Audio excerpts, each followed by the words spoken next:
Dayna Thomas to the show. Hello. Thank you so much for having me. I am so excited to share some education and inspiration with your viewers and your listeners. So I'm really happy to be here. Thank you so much. Well, I'd like to thank you, Dayna, for taking time out of your busy schedule to educate me and the listeners worldwide about intellectual property and about licensing. I gladly appreciate it. Of course. I'm glad to be a part of this. To everyone that's listening, I highly recommend go and get your pen and your pad right now. My great friend Dayna Thomas is going to break down layman's terms about licensing and about intellectual property and about ownership of your logos. Is that correct, Dayna? That is correct. Now, what I'd like to know, and can you explain to the listeners in layman's terms, who is the beautiful Dayna Thomas? How long you been in your powerful industry, and what is your expertise? Absolutely. So, again, Dayna Thomas. I am an entertainment and entrepreneurship attorney. I am based in Atlanta, Georgia. However, I service entertainers and entrepreneurs throughout the entire country. Originally, I'm from Brooklyn, New York. Always knew that I wanted to be a lawyer since I was younger. The entertainment comes to pass because when I was younger, I was actually the entertainer. So I was a professional dancer. I sang in choirs. I auditioned on Broadway, did all those fun things. And when I got older, I started to be more interested in business and law. So I figured out a way to marry the two, and that's how entertainment law came about. And when I was in law school, started to learn more about entrepreneurship. I got quite a bit of internships at small firms. I worked at a big firm, medium firms. And through those experiences, I realized that working for someone wasn't for me. And so I made the tough decision, but a very happy decision for me, that I wasn't going to apply to any jobs while I was in law school, any post-graduation jobs, because I had committed to being an entrepreneur and starting my very own law firm right out of law school. So that is exactly what I did. So it's a bunch of planning, a lot of prayer, a lot of planning, a lot of preparation. But this is where I am now, and I could not have been happier. So on the entertainment side of my practice, I help artists, authors, actors, executives in the industry. I help them navigate the entertainment industry, mainly with transactions, deals, different things like that. So if it's a record deal, or it might be producers or different things like that, production of films. And on the entrepreneurship side, mainly I work with new entrepreneurs who have recently started their business but may not have set everything up exactly how they're supposed to. So I work with entrepreneurs to make sure that they have a solid business and legal foundation. I break everything down for them. I make sure that the legal process isn't intimidating, because I know that once you hear law or lawyers or legal, that sounds expensive and intimidating, but it's my job and my goal to make sure that entrepreneurs, take the legal process seriously and are not intimidated by it, but empowered by it. And I also help current entrepreneurs to build on what they've already started. So if it's partnerships, if it's doing deals, if it's licensing, helping them with those opportunities so that they are legally protected, making sure their brands are protected. I handle a lot of trademarks, copyrights, and different things like that. So there's a wealth of things that I do, but overall, I just love helping and serving passionate people. And for me, those are entertainers and entrepreneurs. Now, you are a phenomenal entertainment attorney. Thank you. Do you work with a lot of professional athletes in your network? Actually, athletes, I do not. But I will dispel that myth. Usually they group together sports and entertainment law because, they're closely related, but actually the law that applies to both can be pretty different. So working with athletes, it usually requires for the attorney to be some type of agent. Usually a sports attorney would be a sports agent as well, because they overlap. But I work mainly with entertainers in the music industry, fashion, film, and television. Now, Dayna, I know that you're really deep in entrepreneurism. Yes. Now, the word entrepreneur comes from entreprendre. That was invented back in the 15th century in France. There are two Latin words. The word entre means between, and the word pondre means take. And a gentleman by the name of John Baptist, 300 years later, he was a Frenchman, and now that word was actually invented through him, which is entrepreneur. And basically, entrepreneur means to undertake. So it means to take lower productivity and increase it into higher productivity. What does the word entrepreneur means to you? You know what? Entrepreneur means so much to me and my life. Overall, it means being in control for me. I feel, as an entrepreneur, I feel like I have the ultimate control of my life, of my time, of how I invest my money, of where I allocate my resources, of achieving my goals. So being an entrepreneur to me truly means control, truly means happiness. It's really up to me as an entrepreneur for what I achieve in life. And I know for some people, that may be a scary thing, and some people feel the comfort of having a steady paycheck that they know is going to come from an employer. But for me, that scares me, because I need to have more control over my life, over the things that I achieve, over the people that I serve, and the way that I do this. So being an entrepreneur is an amazing feeling. It means control over my time, and it means control over how much money I can make, and it means just achieving my goals the way that I want to achieve them and in the manner and the time frame that I set for myself. Wow. This is an incredible interview, and I appreciate you coming on my show today. Of course. Dayna, explain to the listeners in layman's terms, from your own experience, what do millionaires and billionaires do on a consistent, regular basis that unfortunately broke entrepreneurs just don't do? You know what? And I think about this all the time. Whenever I learn from millionaires and billionaires, and it might not be face-to-face, it might be videos, it might be Oprah, it might be conference calls or conferences, the one thing that seems to be the most consistent is your mindset. Is believing that you can achieve the things that people don't normally achieve. I believe, and a lot of those millionaires and billionaires that I listen to and learn from believe, whatever you think in your head whatever you think you can or cannot do is true. So if you think you can achieve something great, if you think that you can be amazing in entrepreneurship, if you think that you can create wonderful things in this world and serve people the way that you want to, if you believe that you can be a millionaire and set those goals for yourself, you can. But if you think that it's going to be too hard, and if you think that, because of your history or where your family came from or the obstacles that you've went through, that it's not for you or it's not feasible for you or you can't do it, then that's true too. It all matters and starts with what you can believe, and what you believe in your mind you can achieve, and putting everything behind that like if you already know it's yours.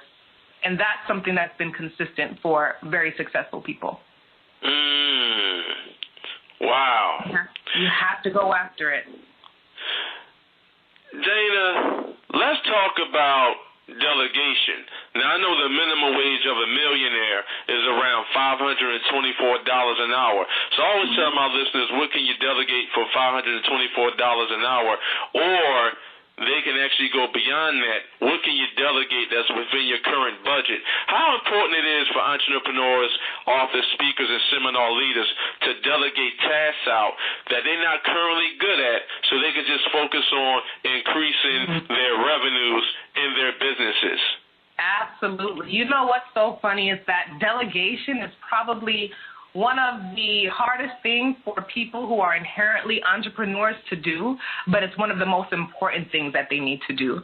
So essentially, when you're an entrepreneur, you just feel like you can do everything. If you're an entrepreneur at heart, your heart and soul has a calling for entrepreneurship. Usually those people do everything on their own. They usually don't really ask for that much help. They usually don't feel like they they don't feel like there's anything that they can't do, which is a great thing. But when you actually take that leap into being an entrepreneur, you can't do it on your own. There is no such thing as a self-made millionaire. That's true. There is a team-made millionaire. It takes a team of people to make you a millionaire. It really does. And, of course, you have to serve those people as well, but delegating is so important.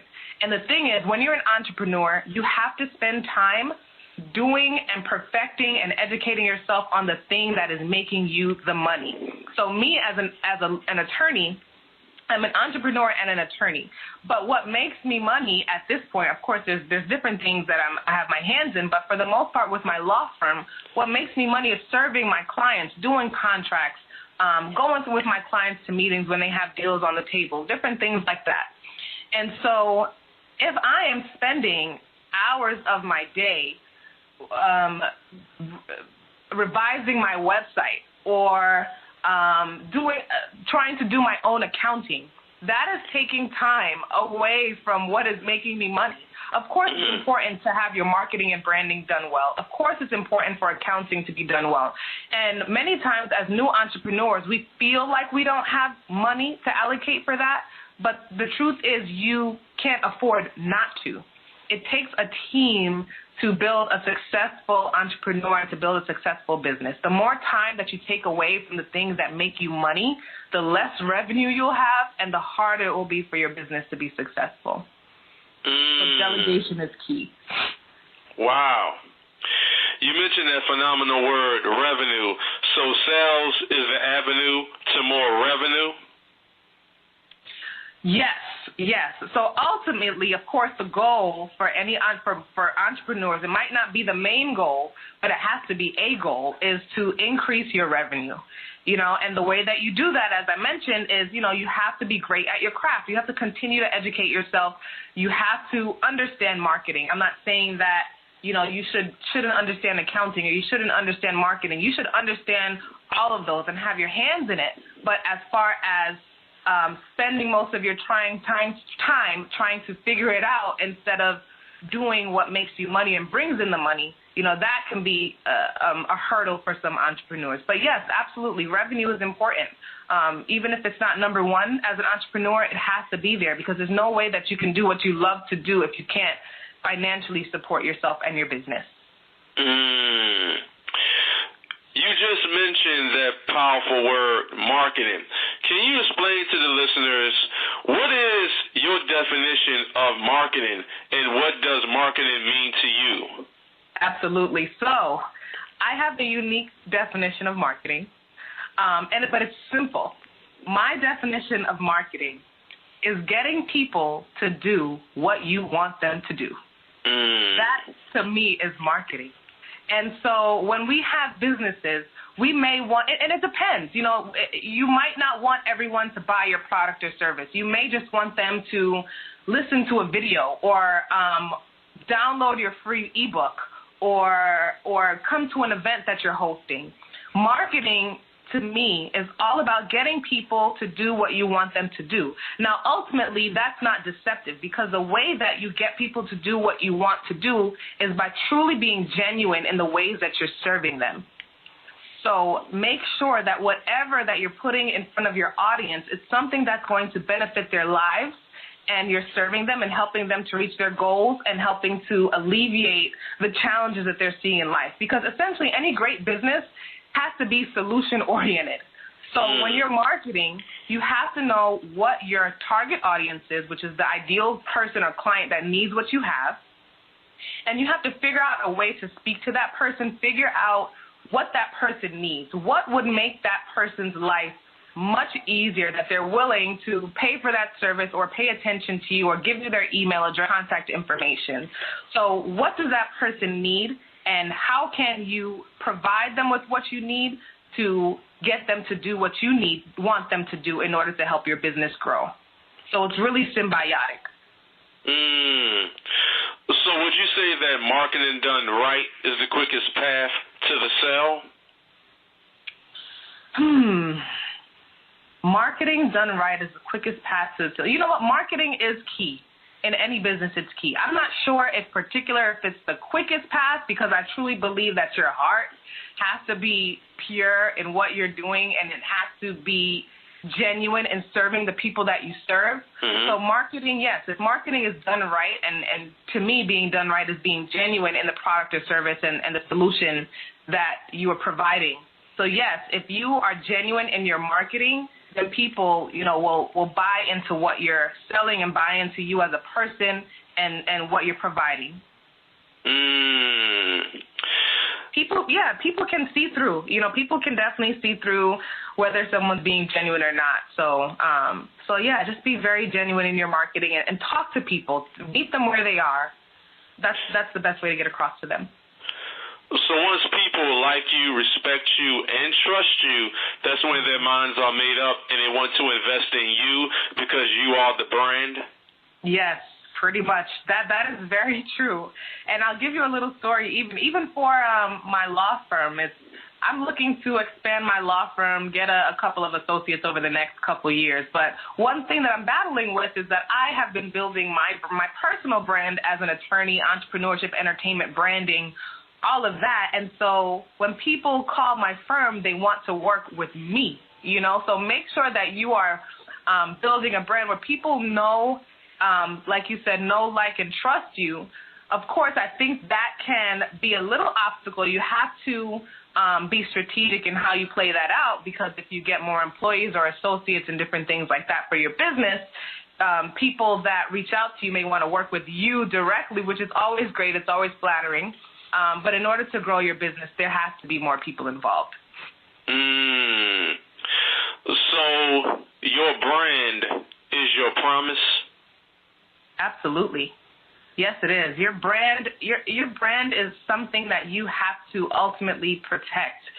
Without a brand, it's going to be very hard to build your business. And with a brand, you won't even have to say much, because if people see your name, or if they see your logo, or even it could even be the colors that represent your business, that is going to speak to something in that consumer's mind that tells them about the quality of your product or service.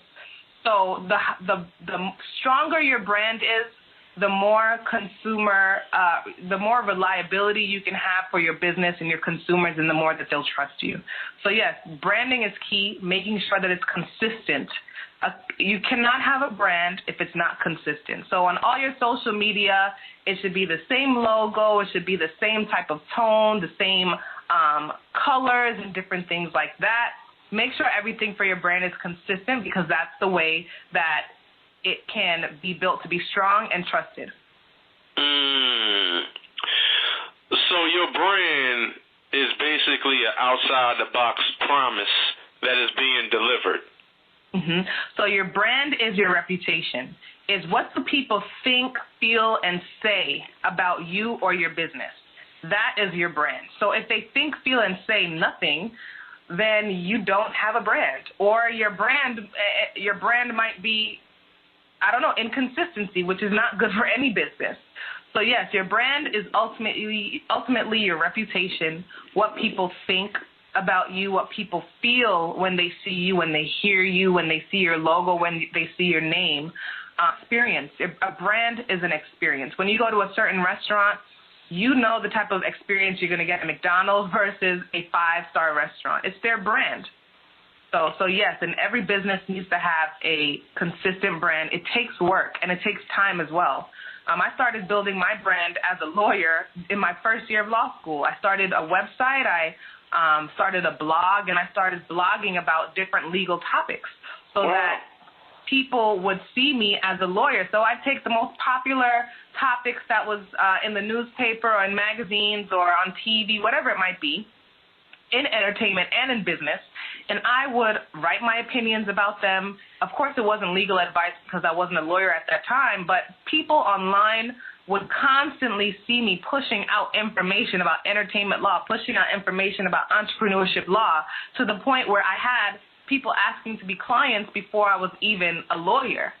So think about for those 3 years that I was in law school, people were seeing from me all entertainment law, all entrepreneurship and business law, I was putting out all of that. So by the time I started my firm, even though it was my first year, people thought that I was doing this for the past 4 years. And so you have to be very strategic in building your brand, and it takes a plan. You know, it really does take a plan. You are experiencing a life-changing, powerful interview, and you are hearing it first from Arthur Robinson Jr.'s PowerfulInterviews.com. Dayna, explain to the listeners, what is the best advice that you have ever received? The best advice that I have ever received? Oh, I would say not to worry. I work so hard to not worry because you have to preserve your mindset. Your mind, and I'll speak on this again and probably even more throughout, you know, this interview about your mindset, because I really feel like that is my most powerful tool. So when things happen in your business that normal people would worry about, you have to just train your mind not to worry about it and just to handle it. And I'll give you a scenario that happened to me. So I'm an entrepreneur. I work from my office sometimes. Sometimes I work from home. Sometimes I work at the state bar. Sometimes I work by the lake. Sometimes I work by the coffee house, whatever it is. But ultimately, my business lives in my laptop. So I have a lot of, I have software on my laptop that holds my files. I have a lot of different systems that I use, but my laptop is like my business best friend. And so one day I wake up and my screen on my laptop is just completely broken. I don't know how that happened. It wasn't cracked, but something in the software in the system was not working where I couldn't see my screen.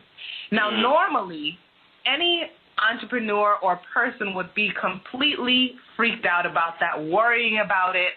What's going to happen? What are my clients going to think? What if, I have to dish out another $1,200 to get a new computer? What if I lose my files? There's all this what if. But that piece of advice that I received was not to worry. And so I constantly do my best to remember that. So what I did is I did not let that faze me at all. And sometimes it takes a second for you to get that in your mind, for it to not faze you, because I know no matter what, it is going to work out. That situation with my laptop was not going to be the end of my business. That wasn't going to take away my law degree. It wasn't going to make me have to go out and start applying to jobs. I just had to handle that situation and not worry. So because of that mindset, throughout those 2 days, and it was only 2 days that I was without my laptop, throughout those 2 days, I wasn't worried. I wasn't stressed because I knew it was going to work out. Turned out that I took it to the store. They were able to fix it. I didn't have to spend a dime, and I had it delivered to my house in 48 hours. So imagine if I had worried for those 2 days, or even when it happened, about what kind of impact this was going to have. That would have been unnecessary stress for me as an entrepreneur. We already have to deal with so much. So making sure that your mind is right, not worrying about things that might seem so big, but knowing that it's not going to take away your business from you, and no matter what, you're going to do what you have to do to make sure that you're successful. I mean, that was something from a piece of advice that has worked for me over and over again. So that's Dayna, I appreciate you coming on my show today, because the whole premise of my show is to educate entrepreneurs and business owners on a worldwide scale that they can actually live the good life, but they have to be open to these important principles. So I don't like what I see what's on the news, so I create my own news. That's smart. Dayna, let's talk about video. Now, I know a couple of years ago, Google bought YouTube for $1.6 billion, so video is hot right now. Can you explain to the listeners the power of using video, and should entrepreneurs and business owners use video to expand their brand? Yes, absolutely, and this goes back to what we were saying about people buy into you. So when you're an entrepreneur, most times we're starting out on our own, and we're building from there. But in this day and age, everything is at the fingertips of consumers. They have access to everything. And they want to know who they're working with, because nowadays it's so easy to see who owns this business or what they're about. You can look on Instagram, on Facebook, and video is a quick, fast, and easy way for people to get the information that they need, not only about you, but also about your business. And so video is also a great way to to expose your audience to what you offer. So it's sometimes it's hard for people to get people to read a book or an article, even though it has great information. But a 1 to 5 minute video can be something quick that will show your potential clients or potential customers or your audience, what your value is, what you're offering, and why they should pay attention to it and buy into you. So videos are so important. They can live on YouTube. They can live on your website. They can be, nowadays, a Facebook Live. You can show right now everything that you're doing. So show people what you're doing. Get them into you. People really want to know. And it also just makes them more comfortable with working with you if they can see who they're actually working with. Wow. Now, a couple weeks ago, I seen a phenomenal video that you did. And you was breaking down layman's terms to the YouTube viewers about ownership of your logo. And you basically was saying who creates your logo, they own the copyright to your logo. Can you explain to the listeners about that process? Absolutely. So I'll talk about copyright first. So copyright is actually granted in the Constitution of the United States, so it's something very serious. And copyright protects original works of authorship that are fixed in a tangible medium. And what that means is that copyright protects works of art, that it has to be attached to something that you can touch. So you cannot copyright an idea because an idea is not attached to anything you can touch. But you can copyright if you write a story, or if you write a script or a poem, you can touch the paper that it's written down on. If you make a video, you can touch, the system, the camera or something that it's in. If it's a photo, you can touch the photo. If it's a recording, it's in the recorder. So it has to be an original work of authorship, original to you, that is fixed in a tangible medium. So when the person who creates the work of art is the person who owns it. So it does not matter. It does not matter if you paid them $1, if you paid them $1 million. They are still the ones that own it unless there's something in writing that says otherwise. So actually there's two ways. So I'll say for one, when it comes to logos for business owners, of course having a logo is important. But most of us, someone who is skilled in graphic design, or you might have a friend that's, a great drawer, so you ask them to create a logo for you, and you give them some money for it. They give you the logo, and that's the last time you ever talk about it. That gets kind of dangerous because they still own that image, whatever they created for you. So even though you paid them, they still own the image. The only way at that point, for you to own it is to have what's called a copyright assignment agreement. And what's in a copyright assignment agreement, and it's not an intimidating agreement. It's usually maybe 2 to 3 pages long, or 1 to 3 pages long, and it states that all the rights in copyright, any kind of rights, will be granted to you as the business owner. So, for example, if someone copied that logo without a copyright assignment agreement, you would not have the ability to sue that person that copied your logo because you don't even own it. So that copyright assignment agreement is going to grant you all the rights that you need to fully own the logo, to register your copyright in the logo, and to protect it as you need to. Now, there's one other way that you can own your logo if you don't create it. That's if it's created by someone, for example, in their normal course. If they're an employee for you and creating logos is what they do, so, for example, they're in the marketing department of your business, or they're someone that you're partnered with for marketing, then you own the logo. So if they're your employee. So if it's in the normal scope of their business, if their business is creating, or their position is creating logos for your business, then you don't need anything in writing. You own it. But unless, you have that copyright assignment agreement, someone else owns your logo. You only have a license to it. If someone creates it for you, you have a license to it, which means you can use it, but you don't own it. Wow. So basically, when entrepreneurs...